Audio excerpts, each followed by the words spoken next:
Welcome to another episode of Emoji Chat. Hello. And as Sandra and I discussed in a few episodes ago, we were going to talk about energy management, in the realms of emotional management, right? What that means. And I guess when we're trying to introduce the topic, I guess like we always do, let's try to make them understand what do we consider energy management in that realm of emotional intelligence. What is it for you? When we talk about energy management, what do we talk about energy management? I think it's like the willpower or the motivation that you have to deal with everyday things, the way you move yourself in life, and the physical and mental power, or I don't want to say energy again, but the way you can deal with things sometimes is overwhelming. Sometimes you feel empowered and you can do anything. So I think energy is right there, is what makes the difference between the two of them. Okay, yeah, very similar to what I have in mind. Like at the end of the day, is I think the management of energy when it comes to the realm of emotional intelligence, emotional management, it has to do more with how am I able to not cope, because cope is got kind of like a negative connotation to it, but more on how do I move on in my life with my daily life in a way that is consistent with the natural flow of things. Because in general, for me, life is something that needs to happen naturally. You shouldn't be forced to go through life, right? It should happen naturally. It should happen organically. So if there is mismanagement or energy, that means that we're kind of deviating from the natural course of things.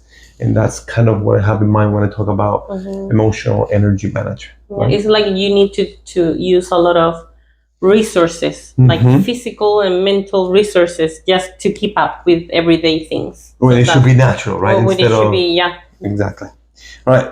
So that's kind of the concept of energy management in the emotional realm. But I wanted to share with you the quote of the day. But before that, I want to bring, because I was doubting between which one of the two, there are several that was, they were nice, but one that kind of really touched my heart was from who's known, Norman Vincent Peale is known to be the father of positive psychology, right? The theory of positive psychology comes from Norman. And he lived nearly 100 years, the guy, but I love this sentence that I want to share, but then I'll give you the real quote of the day. And Norman said, the more you lose yourself in something bigger than yourself, the more energy you will have. I think that kind of really talks about the concept of energy management. Really, how do you turn yourself, it's about that awareness of yourself within the whole that will make you really connect with that energy flow.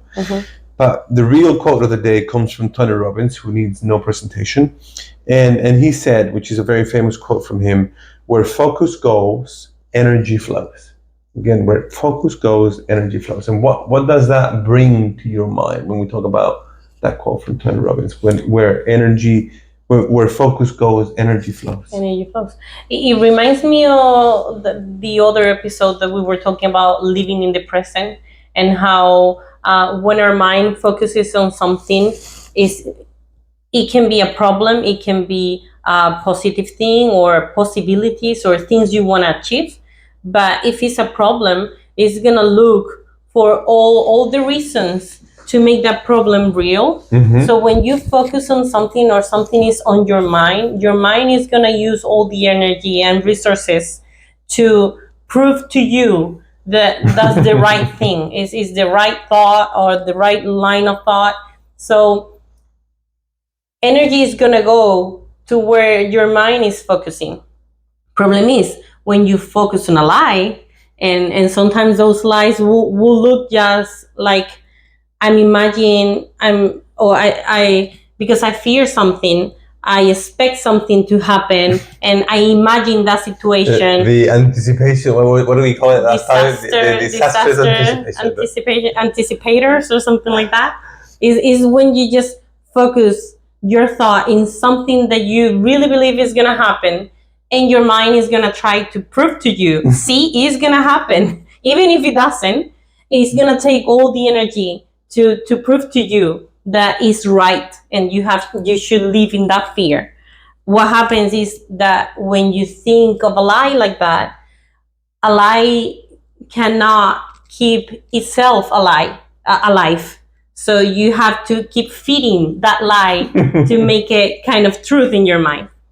So that's why the loss of energy, when we don't focus on truth or in connection with ourselves, it will go and it won't come back. Oh, I like that. Yeah, that's it's like throwing things into a black hole, right? Like Exactly. the universe black hole. Eat it up. Exactly, it will drain all that energy because when it's not, and maybe because I wanted to share a couple of experiences that kind of illustrate the topic of energy management and how to deal with them. But there is one sentence that has been kind of critical in my emotional recovery while I was going through that, and it's a sentence that summarizes the entire book of Helen Schuckman. She wrote a book called A Course in Miracles, which is highly recommendable. Please, I can't recommend it enough. But the whole book can be summarized into this sentence. She says, "Nothing real can be threatened. Nothing unreal exists. Herein lies the peace of God."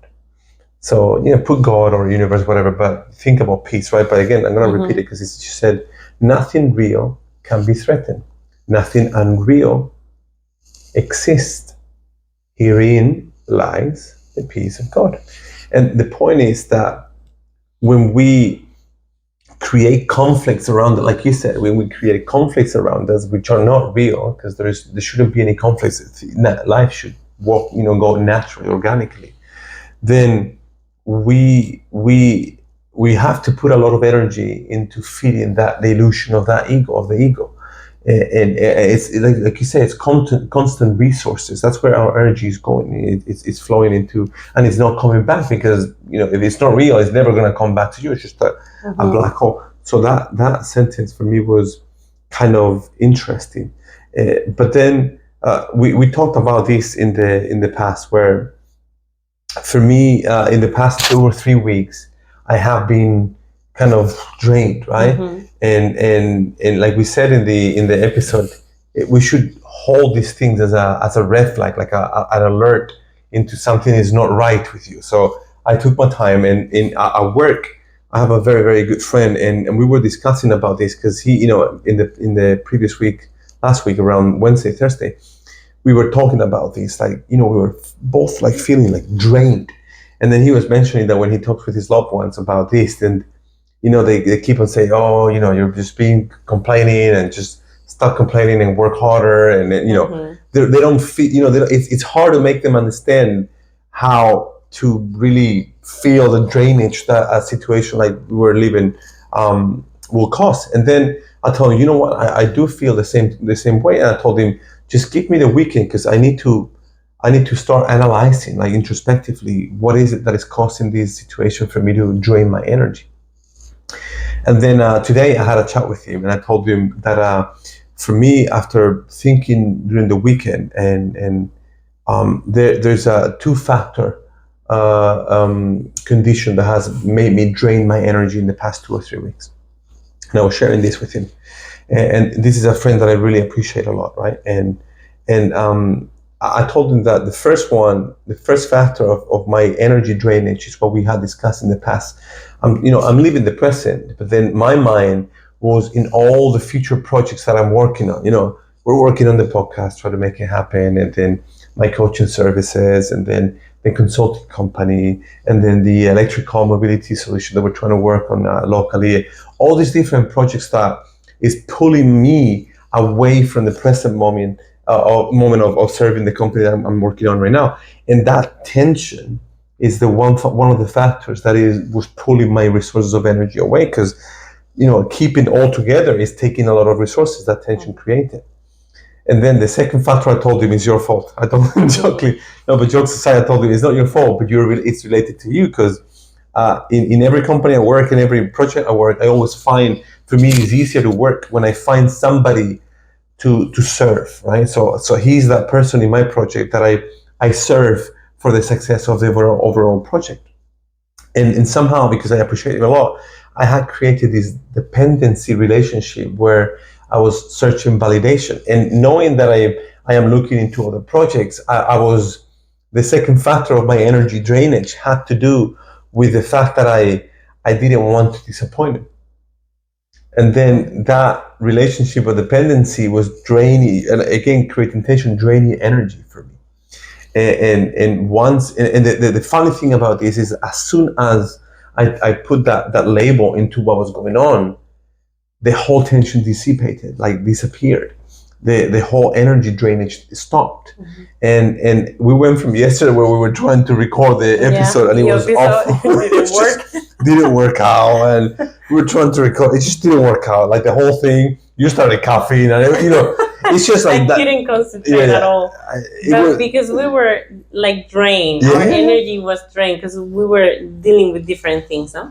Yeah. But then as soon as we labeled it, like we identified it, the whole thing changed. Like today, I felt incredibly energetic, mm-hmm. and nothing has changed from Sunday to today, because mm-hmm. I had a lot of meetings today and all the crappy stuff. But then it's about what happened is that now I know what I'm dealing with. Mm-hmm. I know the illusion. I put a label into the illusion. Mm-hmm. Mm-hmm. And it's what we were talking about before is, when you focus your energy in the outside, in the situations or the people, then you give that energy and it doesn't come back, because it's not real. And when you focus your mind on the problem of this situation, or the problem of this person, or how I should behave with this person, or what I should do to help this person, and because that's not truth, you cannot change the situation or the person, or the perception, that you're exactly, then it's a waste of energy. But as soon as you take that energy back and you put it in yourself, then you just feel more energized, like almost instantly, because you are focusing on what it matters, which is connecting with yourself, and then it will help you deal with the situation or have more energy while you're trying to find solutions. But absolutely, focusing on what is true. Absolutely. Mm-hmm. And I think a lot of people will feel, there's this concept of the burnout, and it happens a lot at work, mm-hmm. or generally in those situations that we are forced to be in, right? Or mm-hmm. we feel forced to be in, like, I gotta pay bills, I gotta go to work. Mm-hmm. I don't want to do it, but I have to. So things like that kind of, we have to break that pattern, right? And that burnout, that waste, or that drainage of energy, what are some of the symptoms, the red flags that we should, or that we could use to identify them as they happen? Because for me, even though I had all these tools, all those emotional tools for the past 3 weeks, I found myself kind of being run over with the punches, and then just like the normal rhythm or the fast rhythm of work and life, mm-hmm. and I didn't notice until I was feeling like, hey, something is going on here, and because I have those emotional tools, then I could recognize it, label them, and then my life changed. Right now, I feel energetic again. What are some of those symptoms that we could help the audience identify for them in their life, to say, hey, maybe if I'm feeling this way, I need to raise my hand and stop and watch. Mm-hmm. I think the first thing we need to take in consideration is that mind and body are connected. For me, it was something that I didn't truly believe. So when people say, if you put your mind into this, if you have positive thoughts, it's going to be so much better for you. You're going to feel. I was like, no. You world. I was like, these people, what are they talking about? But then talking with somebody, I don't remember what was the situation or who I was, but I remember realizing there is a connection, because when you feel nervous and you feel sick, or something is going on and you are a little bit stressed out, or you get like a scare for something, like Maybe you just turn around the corner and you see a shadow and nothing is going on. It's like the jacket hang on the door of your room. Like everybody thinks it's like a freaking ghost. Exactly. And you wake up with your. So it's just your mind making up a situation that maybe is not even real, and your body will react. So there is a connection. If there is a connection for a negative way of thinking, then it has to be a connection for the positive way of thinking.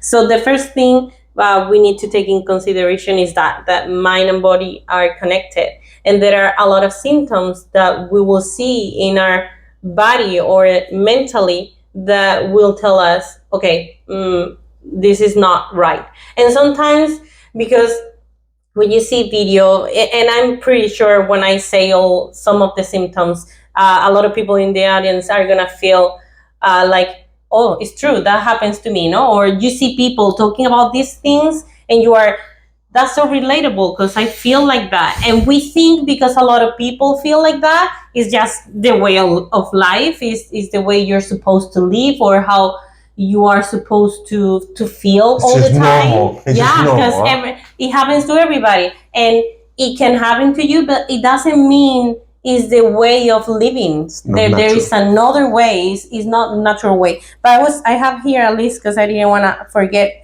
any of them. But it was talking about. It's an article you read, eh? Yeah, yeah, and it was talking about the symptoms, or when you have like emotional exhaustion and how it will feel. And it says that you maybe have lack of motivation or trouble sleeping, irritability, physical fatigue. Some interesting ones were feelings of hopelessness. That's a really hard one for me to say. Yeah. Or apathy, headaches, change in appetite, or difficulty concentrated. That's something I notice a lot when it happens to me, because it says you have also what was the, like, absent mindedness. How do you say that? Absent mindedness. Exactly. So that happens to me a lot. It's like when you're looking at somebody, but you're kind of just not looking there. Through them. Yeah, exactly. You're just not there. You just are absent. No, your mind is going through something different that is not there, present in the moment. And sometimes we feel like this, and we think it's normal. It's the way of living, but it shouldn't be like that. It's normal that happens if we don't have energy, but it's not normal not to have energy. There is another way of living, and when you learn the tools and you can get your energy back, you don't have to deal with all of these symptoms. And it really doesn't have to do with how you are physically. I mean, because I remember the other experience that I wanted to share was, this one was recent, but back in the day when I was just 20, something, like very young, strong, because I've always worked out, and I've always been very energetic. And I remember at the time where we were dealing with the grieving cycle of the diagnosis of autism with our children. Mm-hmm. That there was a moment when I was working and I couldn't even lift a plastic bucket, and then it became unsafe for me to work. So I told my boss, I think I need to go home. I need to go home and rest, because and for me it was just such a moment of realization of, I'm 27, I can't even lift a bucket of a plastic bucket. And then for me it was a wake up call on, I have to do something different. That's when we kind of forced to look into different ways of dealing with our emotions. But absolutely, I think it doesn't have to do whether you do exercise or not, more or less energetic by nature, but it is not natural to feel tired. Not all the time. No, I mean, it can happen. Of course, sometimes. If you run a marathon, then you're okay to feel tired. But or maybe one day is a really hard day and you are adapting, and that's okay. But when you feel always like that, correct, and you don't have any medical condition, then that's not normal. It's not the way that the body and the mind can function. So, some of those symptoms that you share, I want to invite the audience that those are some of the signals that we should use as red flags in our lives to say, hey, maybe I need to do something different, because this is not natural. It shouldn't be like this. It shouldn't be like this. Don't accept the fact You're like this. So what will be one of some of the key tips or advices that you will give to the audience just to go through the identification of those symptoms? The identification, or Yeah, how would you go about if you had to give them advice on how do they identify? How can they, once they identify that they're being tired, how do they reconvene? How do they conduct, not reconvene, but reconduct that in their life back into the energetic mode? I think the first thing would be analyzing ourselves. As you were talking before in your experience, as soon as you put the focus back on yourself and you deal with what you're thinking and you try to analyze what is going on, then it's like half of the process is almost done, because and you felt that you felt more energetic. You didn't change the situation. You didn't do anything to change completely your mindset. As a matter of fact, I had a horrible night last night because I was coughing. I had a bit of a dry cough and I couldn't sleep well. And still, I feel more energetic today than I felt yesterday. But it's not like you find an ultimate solution and your mindset is completely changed, but you felt the energy coming back just because you realized what was going on. You put a name to it, and now you're focusing your mind on that, and it's taking some of the pressure off when you feel under the circumstances, because now you are the agent and you can decide. So analyzing that, and there was this really nice experiment, maybe you can explain it better, where people, when they realize what they're feeling, as soon as they do it, Joe Dispenza goes away. she said that one of her kind of students, or the test audience, this lady, she was very angry at her husband, and they put it into the MRI machine, and then on a screen, they were asking her to identify how she felt, and then she said, "Oh, I'm just angry. I'm angry at my husband for whatever reason." Right? She was angry at him, and then they saw that all these parts of her brain were lit up, and a lot of negative connections were made and all that. But and then they gave her through a screen options or alternatives to define what she was feeling. And then as they go along, she felt very identified with the word frustration. So, maybe I'm not angry, I am frustrated at my husband. And the moment that she accepted, I am frustrated, the whole bad connections in her brain kind of disappear. And then the right parts of her brain connected. And it was a visual way of showing that, in a sense, this is what happens with us. A lot of energy is being wasted because we don't identify what is really going on. What's the label? It's like the brain is freaking out and taking up resources. Like, what is going on? How do I solve this problem? And as soon as you put a name to it and you realize what is going on, it's not like you change everything, but then it's sort of like some kind of power comes back to you, so you can start taking the steps to change those things, because the ultimate goal will be those situations are not affecting you anymore, right? Like you're immune to those. Exactly. But meanwhile, because that takes some time and it's a process, maybe just looking into our brain and thinking, okay, what is going on? How do I process this? And what's the name of what is happening to me? And it will give you some kind of energy back, so you can start dealing with the. Awesome. I love that advice. And to be honest, maybe we could show them in the next episode about the raw awareness tool, right? And how to really become raw aware emotionally individuals. And for those who are in the Phoenix area or interested, in July, I will be with Sublime Knowledge and Leah, my co-coach. We will be hosting an actual workshop live on raw awareness and other topics in Phoenix, in Arizona, on July 16th and 17th. I'll put the link to that in the episode, but we'll give you a snippet on next episode of what we mean by raw awareness and how we can utilize this to become powerful. Right? Yep. So thank you for that advice, Sandra, and thank you all for following up and joining on the episode. Thank you. See you in the next one. Bye. Bye-bye.